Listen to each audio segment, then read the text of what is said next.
Welcome to The Passion Pod with your host, Chris Johnson. Thanks for joining us. Now sit back, relax, and enjoy the feature presentation. Welcome back, friends. Today we're sitting in my dining room with a guest who came here literally straight from the stage.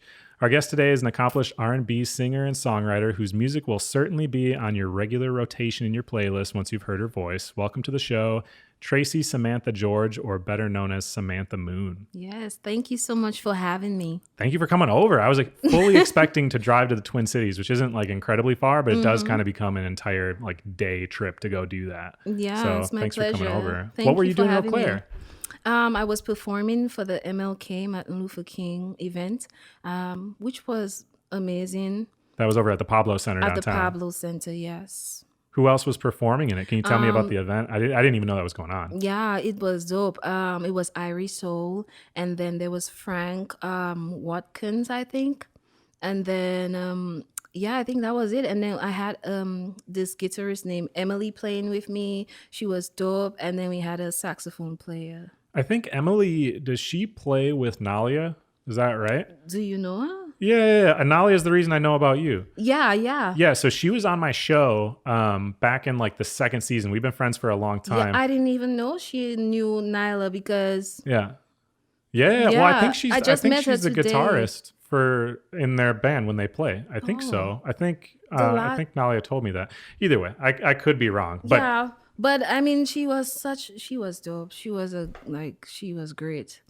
did they do any video recording and stuff for that? Yeah, it's on live stream. Oh, cool. Well, because Yeah. I know Converge Radio is the radio station. It's our local indie station. That's where this show airs every Sunday. Oh, cool. But they got sold and traded around or whatever. And now their studio is in the Pablo Center. Cool. And the cool, Wow. really cool part is that it gave them exclusive rights now to live stream and do all the big Nice. events and stuff of people that are coming through. Oh, that's because the station's all volunteer workers. Oh, wow. So it's to be able to get that kind of leverage to get really unique stuff for the area. That's so amazing. I knew Yeah. some of this, but I didn't know all of it, and it's so good to know. Well, the Pablo Center, it opened right before the pandemic pretty much, which was this huge investment in the city to try to bring, social gatherings. Yes, And then for all of a sure. sudden social gatherings are totally gone immediately after it opened. So trying to get some things moving is definitely super important. So it's cool that you were in town for that. They do a lot of other things there. And I'm planning on I was supposed to do some live episodes there, of the show, interviewing people in front of a whole bunch of people at the Pablo Center before that all shut That down. would have been really good. Yeah, so that's still on the agenda. That's definitely going to happen in this coming year. I guess not that many people know about it, but now they do. Anyways, going back to where we were, who are you and what are you passionate about? I am Samantha Moon, the light. My daughter's name The is Luna. reflection. Wow. Really? Yeah, my younger one. Lovely. I'm not just asking you really to but singer, songwriter. I play the piano and the guitar. What a lot of people don't probably know about me, I'm from the islands, Caribbean island of Dominica. That's where my life started, where I grew up, where I was born. And that's basically where I had a relationship with music for my first time. So for singing and songwriting, a lot of songwriters play piano, right? Is that just because it's the natural transition of you can play around with that to figure things out to go into It can singing? help you. I feel like it's the common instrument that people use when they're writing. Yeah, but piano, it helps vocal. Vocally, it helps a lot. So if you let's just say a singer is not so good at keeping a note, it helps to keep the note and help you grow, That's how I grew vocally. I mean, I'm just a natural born singer. So using the piano to help me to further my vocals was an amazing idea. Yeah. See, I can't sing. When I was growing up, I went to a Catholic school, and every Wednesday we had mass. We had to go, right? And Were you in a choir? No, I was. So this is how bad I was, right? The music teacher would always pick 3 kids to kind of lead the refrain or whatever, the chorus. You know what I mean? During little service. And little kids were all elementary school. They'd always pick 3 different ones. Well, I went from kindergarten through 6th grade, and I literally never got called on. They just never did. And so it was the last week that I possibly could, because I'm I'm going to public school after this year. Right. And I talked to my music teacher, and I was it's been 7 years, and you've never called me. I know I'm not great. And I just remember very specifically, she looked at me and she goes, Chris, not everybody is meant to sing. Oh, how did you feel? You probably was like, oh my God. I felt horrible. And then, but the funny thing is now all these years later, I'm doing something where people listen to my voice all the time. Wow. And I don't think anyone's listening to her sing anymore. I know. That's how I feel. Anyways, so we were talking off mic where we can find music and stuff, but where can people best follow you if they want to get in contact with you to reach out for whatever reason, if they want to get more familiar with your work, and where can they find all your music? You can definitely find it on my website, samanthamoonmusic.com, or I have my United Masters website, which is also samanthamusic.com. And you can get my music there, everything. Just think about it. Instagram, Facebook, it's just a one-stop shop. So everyone could go there and check it out. Yeah. Social media is the best. Like as far as getting your name out with things, it's by far the easiest way and to you can do it. check me at I Samantha Moon on Facebook and Instagram and Twitter and the whole works. I Samantha Moon. Yeah, and you do respond to DMs, which is really nice, right? Yeah, I do. So, so you grew up in the Dominican. You said what? Dominica. Dominica. I'm sorry. Dominica. Yes, that's so much better. It sounds much prettier when you say that. Yeah. Yeah, it's Dominica. Can you tell me more about the background of that? You said you were born there, but like at what age did you end up moving to the States? How was growing up there? Can you kind of fill me in? Oh man, I moved there when I was like about, I would say 22. Oh, okay, to Minnesota?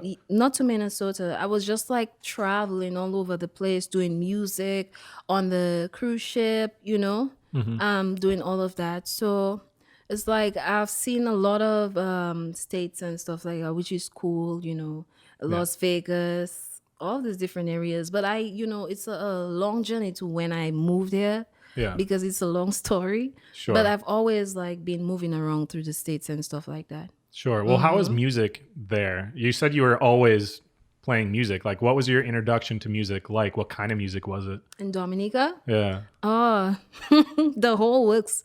The thing is, I listen to the radio a lot. Because, my mom listened to the radio like every morning, every afternoon. They were like, what they play on the radio? Like Whitney Houston? So they played like, yeah. How did you know that? Like that, it was like the main song on the radio. That was seriously just a guess. I don't know. But it was like Whitney Houston, Anita Baker, Aretha Franklin. It was Stevie Wonder. Then you have a lot of the reggae artists from the Caribbean because it's all about reggae and dancehall in the Caribbean. So we have that as well. And then I listen to a lot of bouyon music, which is part of our culture. And bouyon music, I know you've never heard it before. Familiar. You're like, what is that? I'm going to tell you. Oh, I'm it's excited. That fast-paced music. You know what I'm saying? Yeah. And then we listen to like Cadiz music as well. Huh. I'm trying to picture. It's called Cadiz is like broken French. Okay. So it's called Creole. Like. Oh, okay. Yeah. So if I was going to look up somebody to like listen to that kind of music, what's an artist name that I could look up? Midnight Groovers. Okay, I'm definitely going to look that up for Midnight Groovers, and you can get the WCK band. It's the bouyon band. Wonderful. I'm excited. Yeah. I'm always trying to find new stuff, and I get in like little holes where I've been listening to the artists way too much, like the same exact people. So I'm excited to be able to find some stuff. Well, I mean, earlier today I was looking up Samantha Moon radio on Spotify, so that was kind of like popping up with different artists. So cool. I was able to find some stuff. So music, you've been in a long time. When did you start performing? Did you get into some kind of like choir, or like what was your first band experience? Like, what was that like? Yeah, first band experience. But I think if you have to think of not out of it, just in when I'm home, my mom don't really make me go a lot of places, let me go a lot of places because she was so protective of her girl. Sure. So the first time I get to perform was in church. Don't a lot of us. Yeah. So in church, and I sang, and then all these people started to like cheer me on. How old were you at that point? Man, I was like, like 9? Oh, wow. Okay. Yeah, I was 9. And everybody just wanted me to sing every Sunday. But obviously, as you can see, my heart wasn't too much in the church. Yeah. So I wanted to do my own thing, and I went out. And then my first professional gig, I would say, is with a band called the Natural Vibes International. And how old were you at Dominica. that point? At that time, I was 17. Oh, okay. And so I guess I'm not familiar with what schooling's like over there. Obviously in America, right? You go through senior year 18, then you're free to go and do whatever. But at 17, were you done doing school at that point? At 17, I was in high school. Oh, okay. Was it the same age for high school out there? Yeah, like when you get that age, it's like maybe you're probably in the 4th form or the 5th form. That's how we call it. Oh, we don't go like 11th grade, you know? So it was like the 4th form, 5th form, like that. Once you're that age. Can you tell me more about what that band was like and what role did you have? Were you the only singer in it? I was the only female singer in there.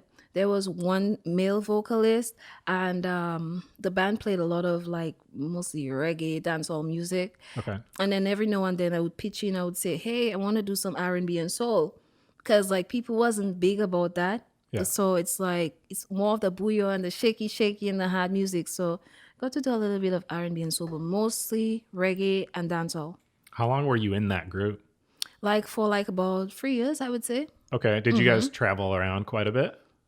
No, not really. No? Just around the island, you know. We traveled around the island. Straight after that, I went to Jamaica.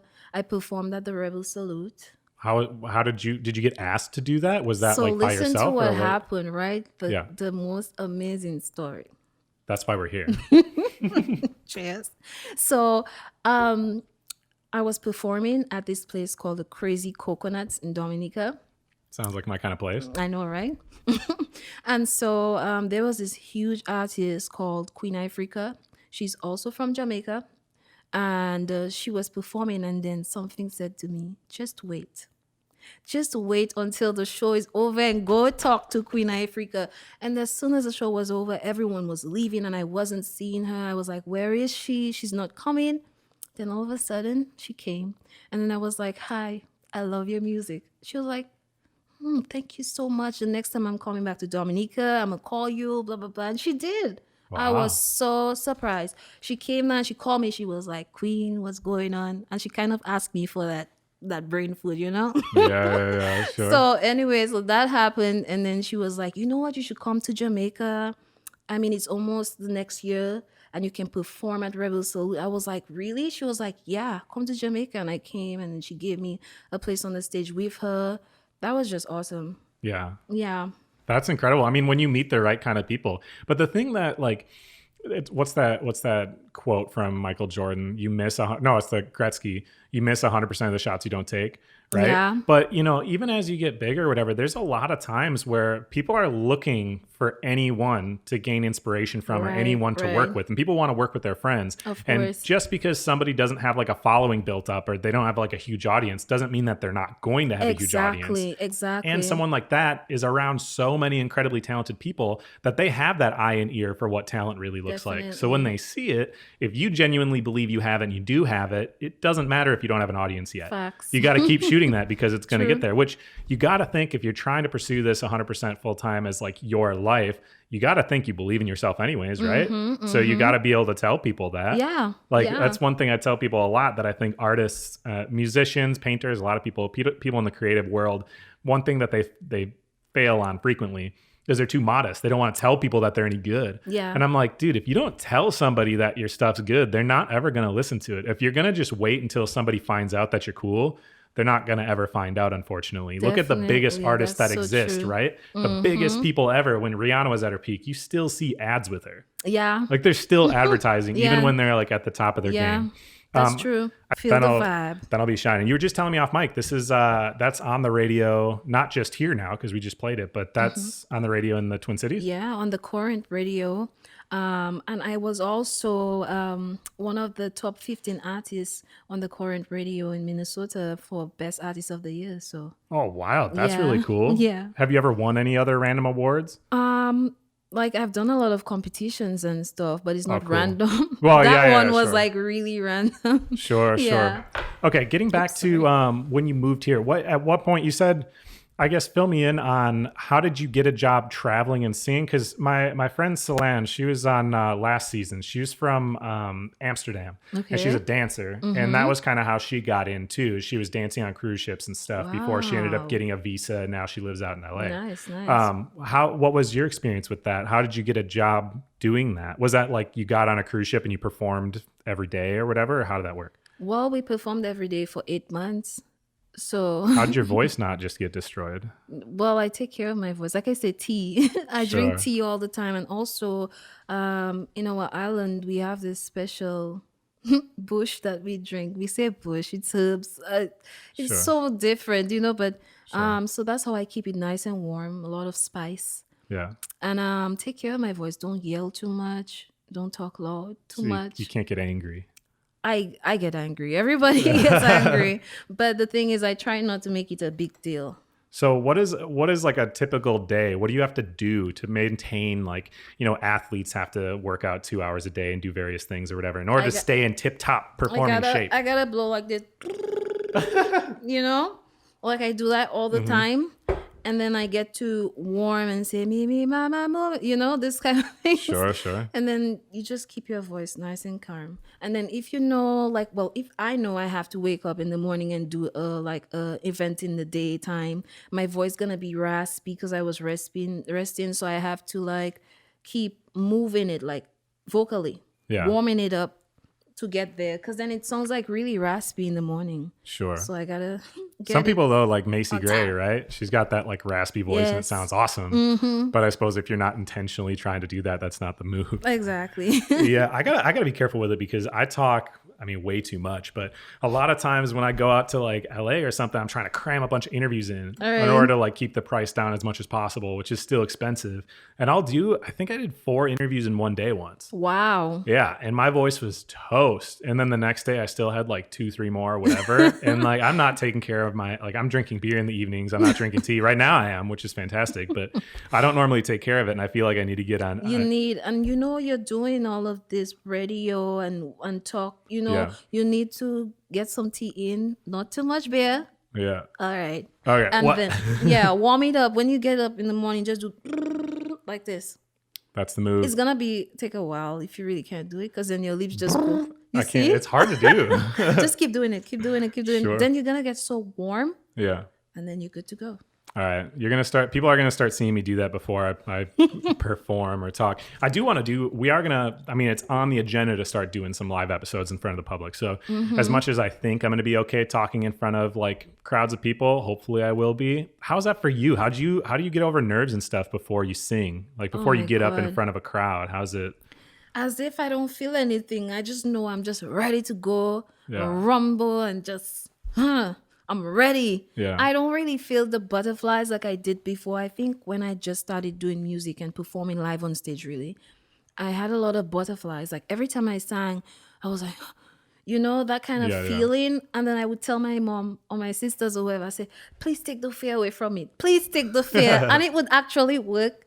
But that was things in the past when I just started to perform on stage, my first times. Yeah. Yeah, at some point you eventually get over it. It was kind of like with the show. At first, the first few interviews I did were with friends of mine. Yeah. So I wasn't super nervous anyways. Okay. But still, there's a little bit of that, oh no, people are listening. Maybe not live, but What still do it's I being talk recorded. about? Yeah. Well, and so then I started writing questions, which was a little bit helpful. Yes, I think a lot of sure. people should probably research and write questions when they do, podcast interviews and things like that. Mm-hmm. But then I still was really nervous for the first few seasons.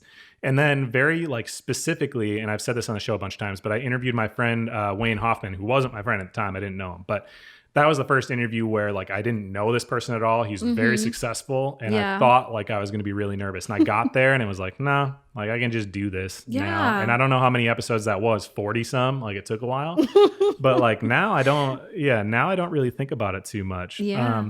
So when did you consciously decide singing was going to be what you wanted to do with your life, more than just a hobby? I don't think I ever felt like I would do anything else. If remembering, going way back, I just want to remember a little. It was always, I wanted to do music. Never, what am I going to do next? It was never plan B or anything. It was just a plan A, music. It worked out, so. Yeah, I would say so. Yeah. So what was the first song you wrote? It was a song. It said, on this afternoon. It's funny that I remember that. Right, I was 11. I knew that it was true. The way he looked at me, he was so blue. He watched like he never knew We were together since we were 2. And the way he loved me wasn't even true. Why did you lie to me? That was the song. Wow. Don't you think I should redo that song? Yeah, I mean, That's absolutely. a dope song. Yeah, you should definitely I was re-release 11. it. What So- do I know about that? Who's the boy that you knew since you were 2 at that point? Was that off someone you knew, actually? Listen, the story behind that is this song actually wasn't for me. It was for my cousin. And then she was like, oh, my boyfriend just had a fight with me and now he's gone. I was like, oh, and then I sit and I wrote it. She was older than me. Yeah. And then I sit and I wrote it. She was like, you wrote this? I was like, yeah. But it wasn't about me. It was about her. Well, thank you so much for singing on the show. Besides, like actually having it kind of live like that, yeah, that's incredible. Because I'm not that good at editing, so in post, I'm not going to be able to fix your voice, which I don't have to because it was perfect. Yeah, no, that was incredible. How does How does it go when you write a song? What's kind of like the process? Do you start by playing around on the piano, and all of a sudden you get a little jive going, or like how's it work? It all depends, and it's everything. Sometimes it might be like I'm driving somewhere, me and my manager going to a show, I get a song. I work with melody, maybe my own melody or just a beat. It all depends. Piano, guitar, all the works. Sure. Do you when you record, because obviously there's other music, who else is on your tracks? Do you usually have other studio musicians and stuff you work with? Oh yeah. Or do you play some of the stuff yourself too? Yeah, like Time and Love. Time and Love is a full band. Okay. We had the guitars, the bass, the everything on there, the piano, and I work with musicians all the time, and there's a lot of things that people hasn't heard as yet, and it's like live band and everything. So like, and asking that question is important because I think another thing that's important is that I personally just love playing with live bands. It brings a vibe, and having that in my music, I think in the future and just going ahead would be the better thing. Yeah. It's like doing a beat is good, but having a band is energy for life. Yeah. But I do work with a lot of bands, and Time and Love is full of instrumentation. So yeah. How do you find, so as an example tonight, right? You came and performed at the Pablo. You don't exactly bring your whole, everyone that would normally play with you, right? You have to play with people you've never performed with before. I like doing that. And I also, it all depends. Like tonight, I only wanted like a saxophone and the guitars, like I told you, Emily was playing and Samuel. So that was it tonight. Another time, it might be a huge band. Like I have a show on January 29th. It's going to be a full band. Where's that one at? That's at the Minnesota Music Cafe. Okay, so to get ready for those types of things, do you practice the day before? It's a lot of preparing. Yeah. Not the day before, but according to if the show is 2 months before, 3 months before, we perform and we rehearse a lot. And that's what we do way beforehand, because it's a lot of music and preparing and work. And then I gotta remember everything. Sure, but how do you get that with the people here though? Because you're not driving to Eau Claire to practice with them all the time. Oh right? No, I live all the way in Minneapolis. That's what I mean. Area. Yeah, so I have bands all over the place. I have people all over the place. So so if I'm in Minneapolis, I'll get Minneapolis, and if I'm in Eau Claire, it's Eau Claire. So what happens if you have a new song that you haven't performed with these people, say in Eau Claire, but it's hot, it's on the radio, and you're playing it around Minnesota? Do you send it to the people in Eau Claire, and then they kind of brush up on stuff ahead of time, and then you Zoom call each other, or what happens? Exactly. Exactly. Awesome. Especially in these times, Yeah. It's not every time we can go around mingling like we used to. So we call each other up. And what I like to tell them, hey, because I'm very strict, very disciplined on the music, before you come to rehearsals, be sure that you have everything locked down, because we only doing this maybe 3-4 times before the show again. So it's like everybody's got to come well prepared. What happens if somebody's not? Do you just call them out and try to find somebody You're else? Fired.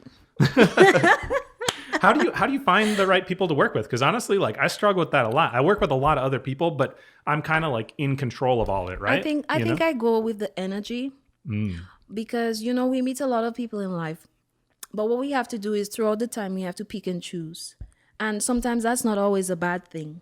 You know what I mean? So for me, it's and it took a while. Don't think it just take yesterday like this person. No. Yeah. I have relationships with my people. I feel like my musicians, the people I love, everybody around me, it's relationships. So This is years of building up of friendship and relationships and everything, business. So yeah.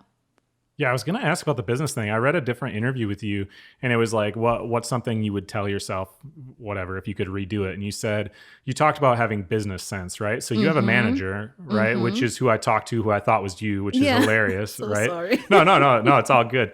But do you want to shout him out and then give us an idea of like why people need a manager, what kind of role they cover for you? Yeah, shout out to Stafford Music Group LLC first of all, and my manager, Calvin George, and my whole team.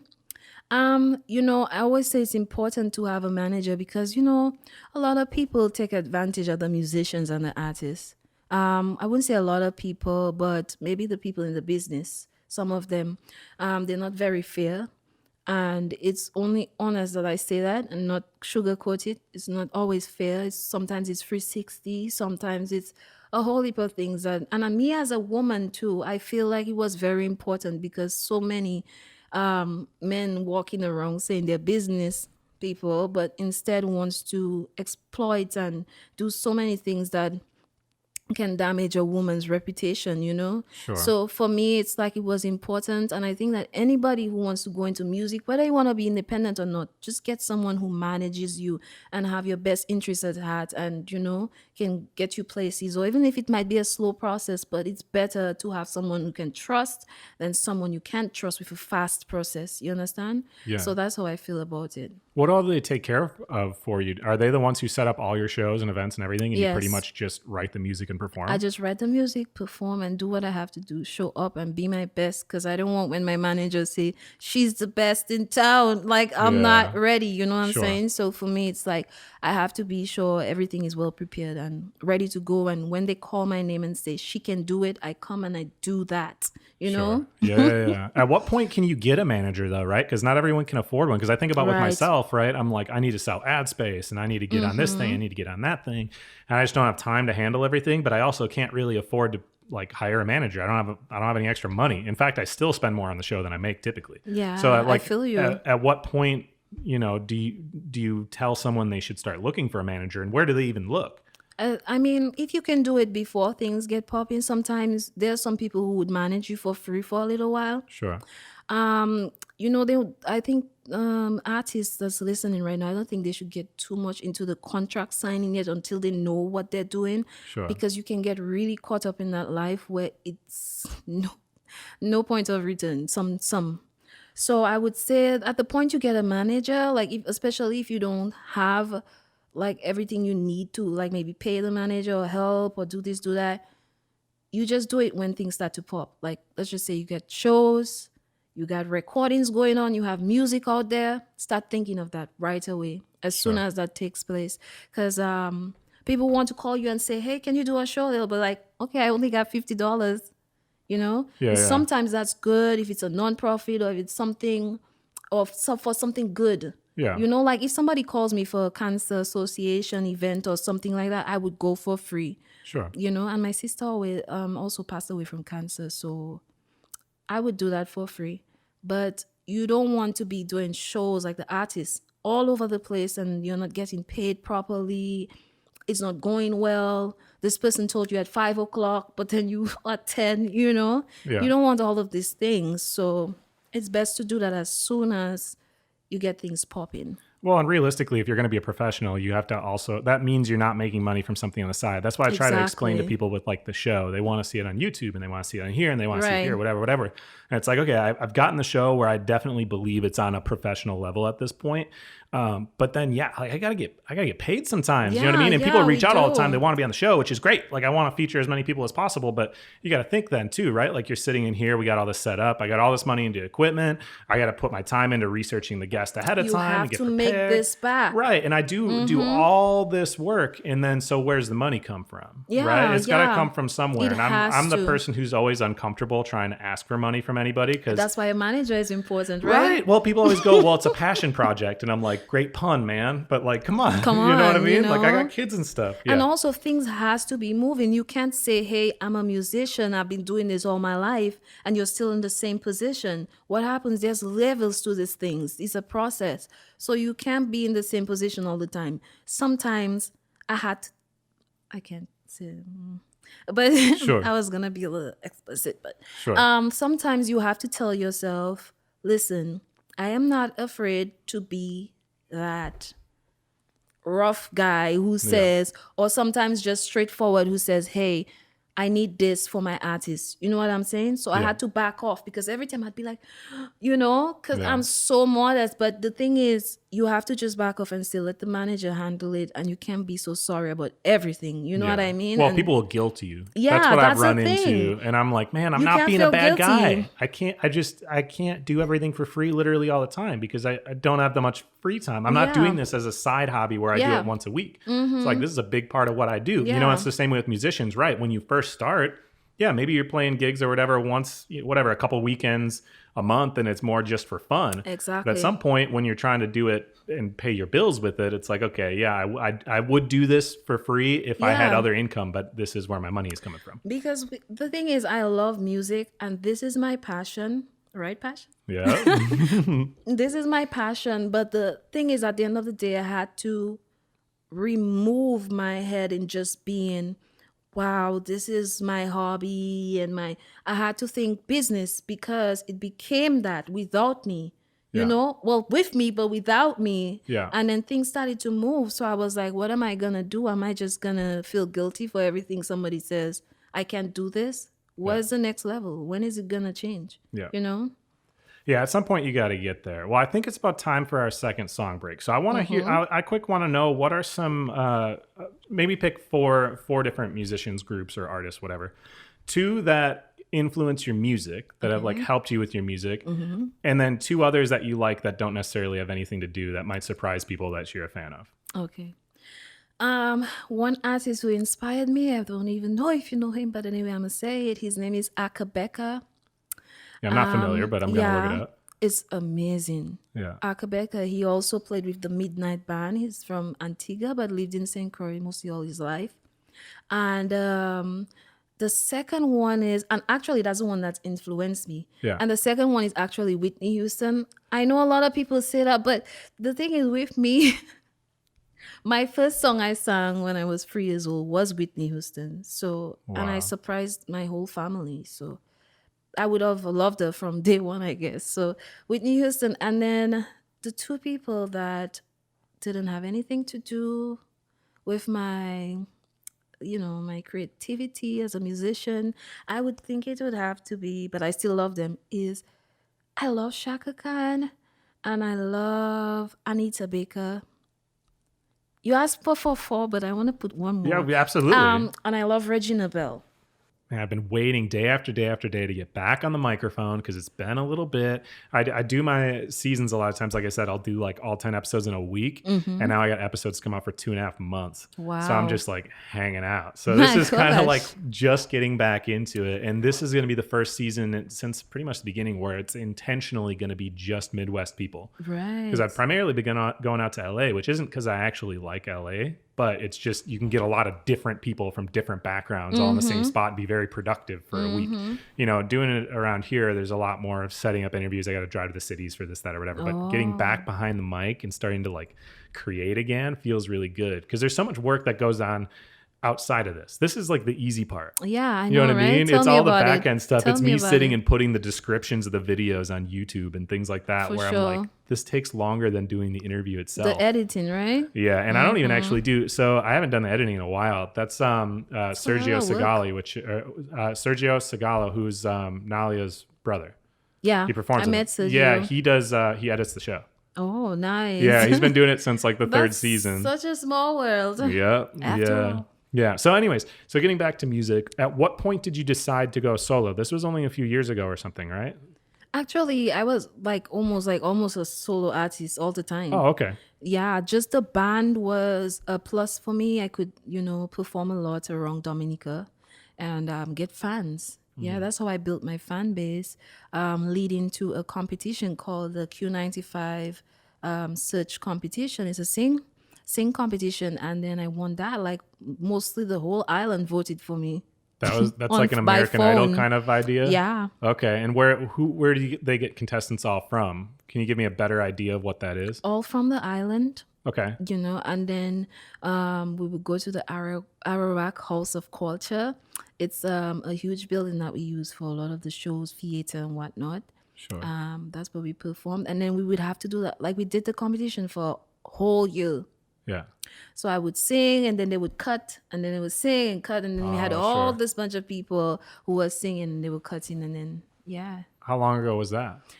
2015. So it was a while ago. And then it was a while ago. At what point did you move to Minnesota? I think I moved in Minnesota around 2015. Oh, okay. It was right around then. And then you've been performing. And then I was like back and forth, but I was performing all over the place. And then plus it wasn't just Minnesota. I was all the way in Chicago, everywhere. Yeah, all over the Midwest. Yeah. When did the moniker Samantha Moon come about? Have you always used that since you were young? My manager gave me that name. Samantha is actually my real name. Yeah. My manager gave it to me. He was like, you really reflect the good vibes and good energy around the people that you love. I'm like, everybody. As long as you treat me good, I treat you good. And then I want to bring that reflection of good music as well. Yeah, well, and it's a full moon tonight, so it obviously was like Isn't perfect. That something? Yeah. This always happens, though. I'll tell you, every time I come to Wisconsin, the moon is out. Facts. Yeah. I can't lie about that. It's because of you. It's not on a cycle at all. No, but every time I do, and I'm not even for real. I'm not even playing. Every time I come here, the moon is out.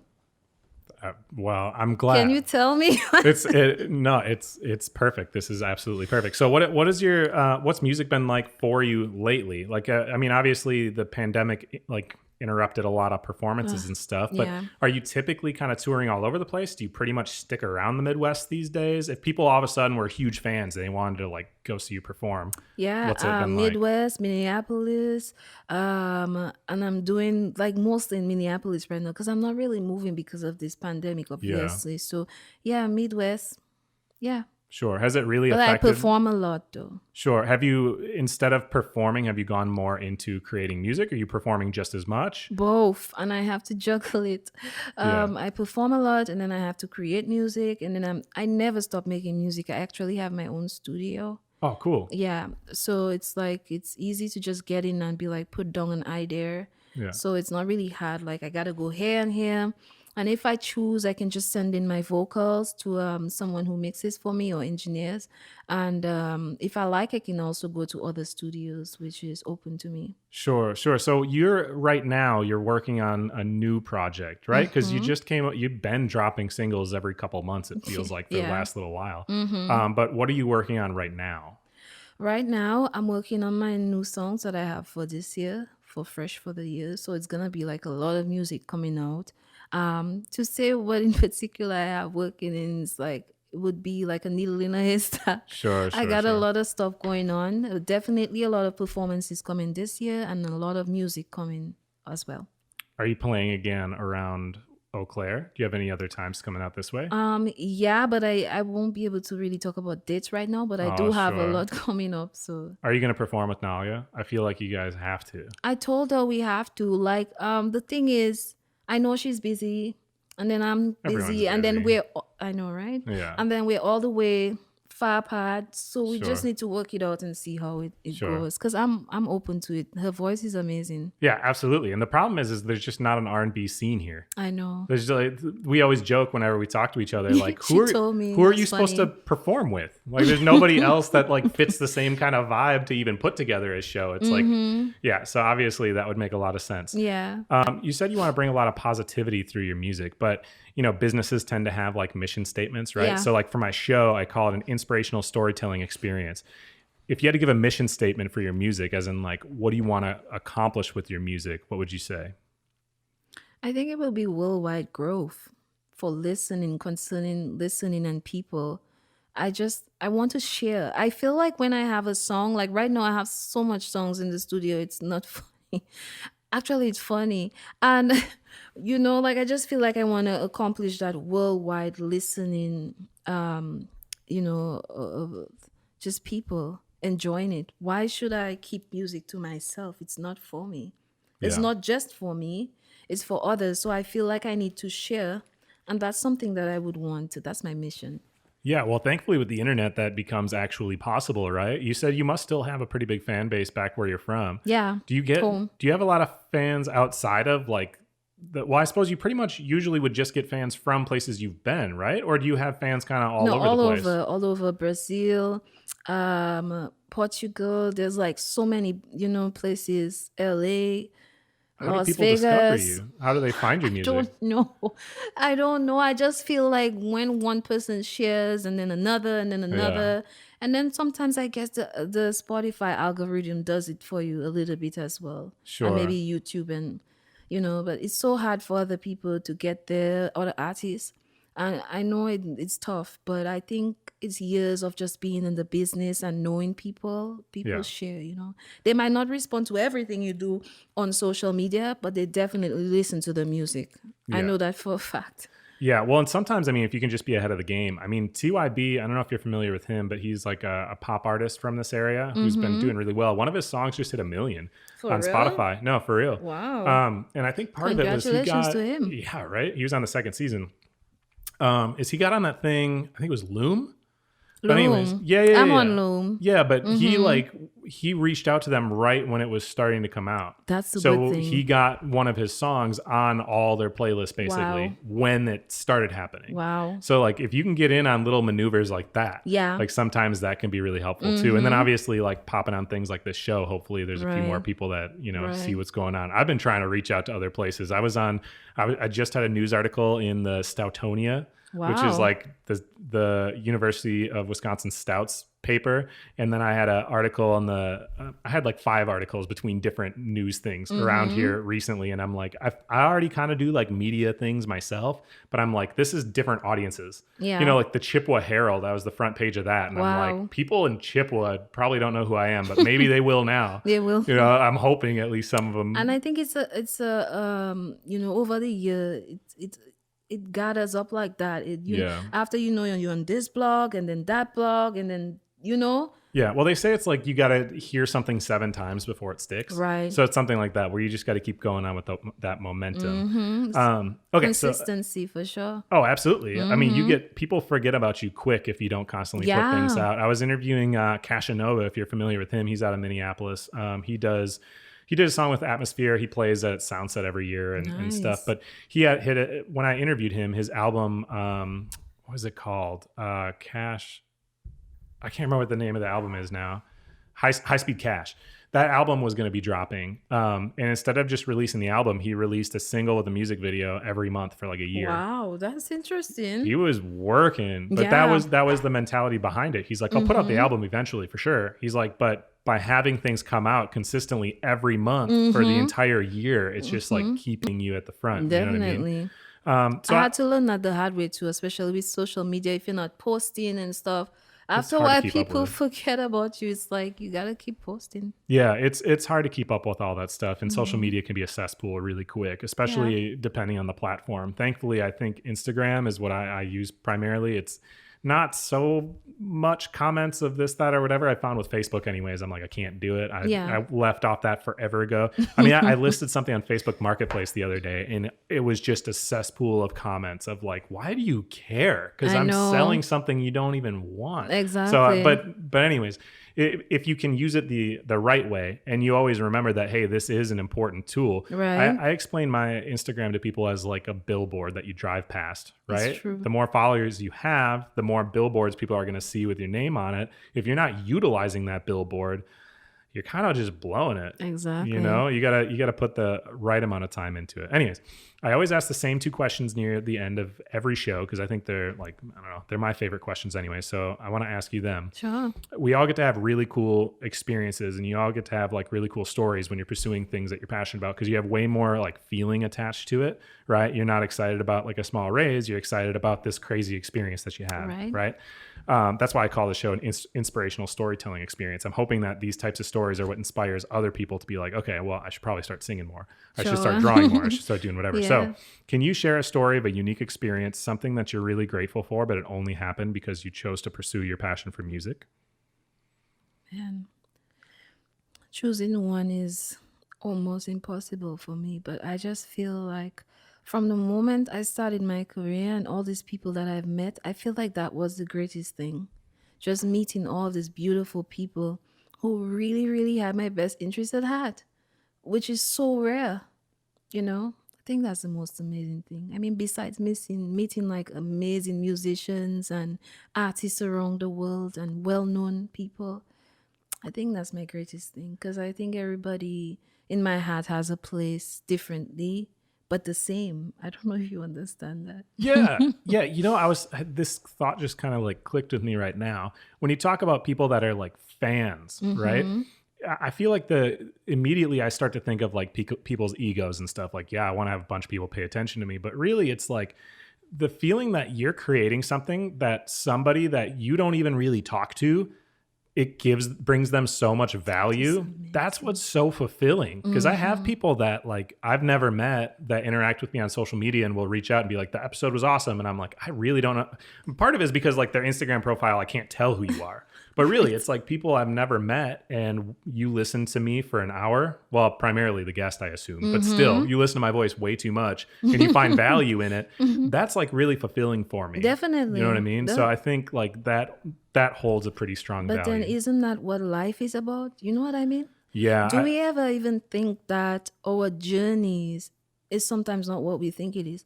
People think it's material, it's this. I got my new car, my new house. Sure. But what is your sole purpose? You know what I mean? Yeah. So for me, if I have to touch people, I got to do it in the right way. That's number one. So like when you ask the question, and I feel like mostly just meeting good people is what my great experience is, in my opinion, because I've met so many amazing people and I've met bad people too as well. Sure. Terrible. But I'm mostly like, I want to just base it on the great people I've met and keep that energy flowing. And I think that's the way to go in life and get to know each other and be good. I mean, what's so hard about that, right? Yeah. Well, I always say that about karma. I don't even really believe in it spiritually. I just believe in statistics. Yeah. And like, if you're a jerk to somebody, we're just going to get around that you're a jerk. If you're just nice to people, I always tell people, my opinion is if it's simple and easy and right in front of you, just do somebody a favor. Exactly. Because if you're just always doing what's easy and right there, it's the same way where, you talk about like recycling or something. You're like, okay, yeah, you're not going to totally change the environment, but that doesn't mean you shouldn't just recycle in front of you, right? Do the small things in front of you. And if you consistently are kind to people, like people are going to have that perception of you. It's going to be great. And going back to like having that kind of sense of purpose, my therapist gave me a book to read a while back, and it was called A Man's Search for Meaning by Viktor Frankl. I think that's what it was. A Man's Search for Meaning? Yeah. Are you familiar with the book? No, I actually want to read it now. It's really interesting. So it's by a Jewish doctor who was in a concentration camp. And the Nazis basically like had him as a scientist, right? Doing horrible things. He had to be a part of all of that. But he was trying to help people without them knowing it. And, but anyways, in the book, he basically describes how you could see these people in like, the other people in the concentration camps that should have died and they didn't. And they woke up day after day after day after day with no food, looking like skeletons, with nothing, whatever, that they somehow pulled through. And it was all because they had something to live for specifically. It was having that sense of purpose. Yeah. Where you saw other people give up, where you're like, okay, well, this dude health-wise should be alive in comparison to the person next to him, but one person's living, one isn't. And that like is a very harsh way to look at it, but it really does, portray it very clearly of like, if you have a purpose, if you can find whatever that purpose is, whether it's singing and bringing that to the world, whether it's hopefully spreading stories like I'm doing, that it's important to have that in your life. You know what I mean? Because otherwise, what is life? Who cares if you have a car if you don't like? We're all gonna live it anyway. I mean, it's a harsh way to say it, but it's facts, right? Yeah. So it's like, what is your point of living if everybody hits you? Or you made no impact on people's lives, or you know what I mean? Yeah. It's like, who are you? You don't know who you are. Like even me too, like even Lauryn Hill said something very important. She was like, I had to reintroduce myself to everybody in my family, my mother, my father. And that happened to me as well, because I felt like the person that that left Dominica wasn't the same person who traveled the world. You know what I mean? Because my perspective of things changed completely when I met all these people. I met Somalians, like Africans, everything you can think, like every Jew, you know, Indian, Asian. And I just realized everybody mostly want the same thing. They just want to be happy. And some people don't know how to create that impact, but it is, available to all of us. And we just need to know how to navigate throughout that journey in life because it's needed for every one of us. Like, I don't think this person deserves to be treated better than you do. It's just a thought, the empathy, the compassion, everything. A little of that could go a long way. Could go a long way. And I just want to be that person as long as I live, be good to people, and just do what I have to do to create an impact on life. I want to live on forever. It may not be through physical, but definitely through spiritual and energy and electricity through the music, Yeah, absolutely. 100% agree. Other question that I have to get to, we're just like on such a good realm there. One thing I did want to say really quick too is, we meet bad people, but I genuinely think 99.9% of people are inherently just good people. Yeah. And you're just hitting them on a wrong day or whatever. Right. And not everyone has the same opportunities because there's different pressures and stuff, you know what I mean? And stuff in front of them.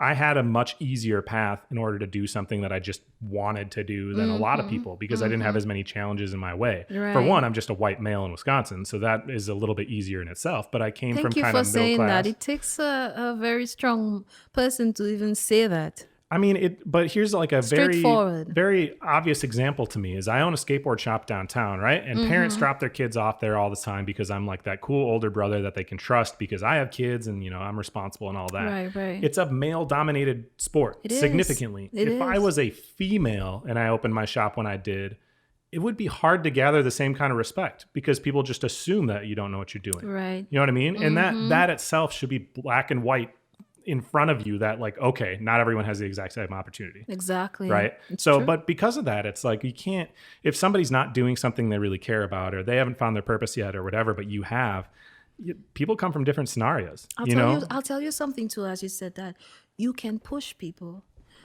We as the human race, I believe that we are supposed to help each other and push each other because some people are not like you and I. They do not clearly think of life the way we do. Yeah. And it's fine. But everybody's different. But I think that when we have the opportunity to be among each other, we should try to teach something. But I will tell you something that's so hard that my manager and I talk about all the time. It's that you can never force someone or even advise them enough to even start turning in that direction. And I think that is a two-edged sword of life as being humans, is the fact that you want to help, but someone's thinking, well, I don't need your help, or I can't do it. I just can't do it. Can't do anything, right? And then sometimes it doesn't matter what you tell them. Their mind is just in that, it's just the mentality. So it's like, what do we do about that? Yeah. Well, it's all about leading by example. That's why I love music. Yeah. Well, and I could be messing this one up. I don't think I am, but one of the popes, I think it was the most recent one, and I'm actually not religious at all, but he relatively famously said, and I could be mistaking this, but I don't think I am. He said, don't try to convert people to Christianity. Instead, lead a good Christian life. People will see how happy you are, and they'll see the lifestyle that you're living, and they'll want that too. They will approach you and ask you about it. True. Right? You can't force somebody to change their way of thinking, but if you lead by example and do the right things around them, they're going to see how happy you are. They're going to see the types of people you attract, the types of things you attract, the type of career, all those opportunities, and they're going to go, okay, well, how do I get that? What is this person doing? Oh, they're just doing something they care about? Interesting. Maybe that'll work. Okay, so talking about things that don't work though, right? We all make mistakes, and that's how we learn from things. I was talking to you earlier about how I like to save after every third of the show because I've lost episodes. That taught me a lesson really quick. Can you share a story about a mistake that you made, something that taught you a lesson somebody listening might be able to benefit from? I think it's probably making people try to make decisions for me, and also I think if I knew what I knew now, like know now about the music business, I think I would have done things differently. Sure. But I think it's mostly like telling people trying to tell me what to do, and I would be like, okay, but it doesn't work for me. Yeah. You know, even in the music, like let's just say I have a repertoire that a list of songs I wanted to put together, and then all of a sudden this person goes, no, you should do this. Fitting me into their category of what they think that I should be doing sometimes is not always a good idea. So I think we as musicians and artists, we should know what it is we want, Yeah. Well, and be straight about it. You're trying to like walk that balance, right? Of like not saying I know it all because there's people I can learn from, but asking the right people for advice. Right. It's coming back to Cashanova. I mentioned before, I've said this a bunch of times on the show because it just stuck with me. It was some random story post that he made. He was like driving in his car and talking, and he goes, stop taking advice from people that haven't done what you're trying to do. And I'm like, right. Because if you're living that experience, right, you're the one who's been singing and writing these songs. You're the one who's been around all these fans, and you've been at the heart of that scenario the most. Yeah, you're the most familiar. Mm-hmm. Yeah. You're going to be the most educated person on what's best for you. So why don't you listen to yourself? And I'll tell you what, I'm sure you'd probably agree. Anytime that I didn't listen to my gut, it didn't work out. It never worked out. Good, yeah, you gotta stick with it. Yeah. Well, anyways, thank you so much for being on the show. This has been fantastic. So good being here, and I hope everyone just go check out my music. Oh, they're definitely gonna. And follow me on Instagram at Samantha Moon. Well, that's what I was just gonna ask. So give me one more time, shout out where everyone can find your stuff, and then this is another key thing that I didn't ask in the beginning shows, and I regret it, and I want to go back and say, please, start reaching out to people. Is asking how can people best support you moving forward, because people listening to this, hopefully now they view you as a peer. They're inspired by you. They're excited by this. They want to see you succeed. How can they help you? Yeah, that's very good. I think right now I would love if everyone just goes and buy the song on iTunes. That would be good because I think this can lead to a lot of things. It can lead to maybe billboards, and charts, other things like that. So I would appreciate if people would buy the music. They're streaming the music, and I love you guys so much. Thank you. But I just really want everyone to go on iTunes and buy the music. Yeah. Yeah. So buying music, obviously, and then, even just like adding it to things, right? Like sharing it to people, adding it to playlists so it goes all the time. Yeah. Writing reviews for the show. Like that's really helpful for Follow me. Keep track of my shows and live streams and other things like that. Well, and it doesn't cost them anything to just like share your stuff when you pop up with things. When you have a new music video or whatever, just like sharing it. That actually helps quite a bit. And that's like, a lot of us will look and we'll say look at the analytics of like what ad revenue does for like Facebook ads or whatever, right? So like if I want to boost a post in order to get an extra 1,000 impressions, it costs me this dollar amount. Right. Yeah, but if any of your random followers gets 1,000 views on their story anyways, and they just share it, it costs nobody. Like we didn't have to give Facebook any money or Meta any money. Everyone wins, and it's way more beneficial. People actually then look at it. And for sure, like I just want people to continue to support me because what I want them to know, it's a process, and it's been a long journey, and I haven't just started in this music today. It's been a long time. Me and this music have a soul relationship that I'm not willing to break for any other man. But just being serious with it all. Like I just want people to just keep supporting and show me that love. Keep showing me that love. Yeah, absolutely. And next time you come out here, you're going to have to hit me up so that way we can post it around and everyone can go to the show. Because I like hearing the little sample there, and then now I absolutely have to hear it. Sure. Thank you for joining us for this episode of The Passion Pod. We hope you enjoyed it as much as we did. We'll see you soon.